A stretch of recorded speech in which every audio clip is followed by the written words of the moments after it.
अस्सलामुअलैकुम, कैसे हैं आप लोग? खैरियत से हैं? मेरा नाम मोहम्मद फ़ुरकान है और मैं यूएस टैक्स ट्रेनर और यूएस टैक्स कंसल्टेंट और इंस्टीट्यूट ऑफ इंटरनेशनल टैक्सेशन और सर्टिफिकेशन का को फाउंडर है।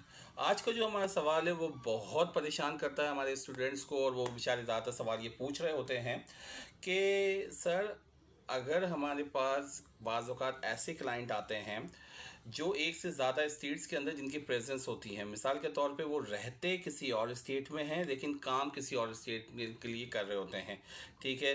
तो इस सिचुएशन में क्या होगा, किस स्टेट का रिटर्न भरा जाएगा?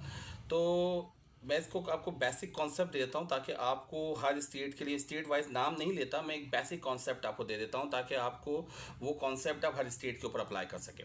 एक होता है रेजिडेंट स्टेट और एक होती है non resident state. Resident state को वो स्टेट कहलाती है कि जहाँ पे आप रहते हैं, ठीक है? और रेजिडेंट स्टेट का लॉ ये होता है कि आपने किसी भी स्टेट से इनकम कमाई हो वो अपनी रेजिडेंट स्टेट पे डिक्लेयर करनी है और टैक्स देना है। और नॉन रेजिडेंट स्टेट का जो रिटर्न होता है वो आप नॉन रेजिडेंट स्टेट का जो रिटर्न आप फाइल करते हैं तो उसके अंदर आपसे वही इनकम डिक्लेयर करते हैं और उसी इनकम के ऊपर टैक्स देते हैं जो उस स्टेट से कमाई गई होती है, ठीक है?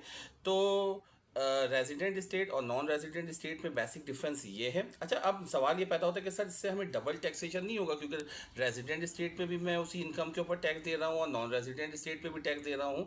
तो जनाब, ये ऐसा नहीं है।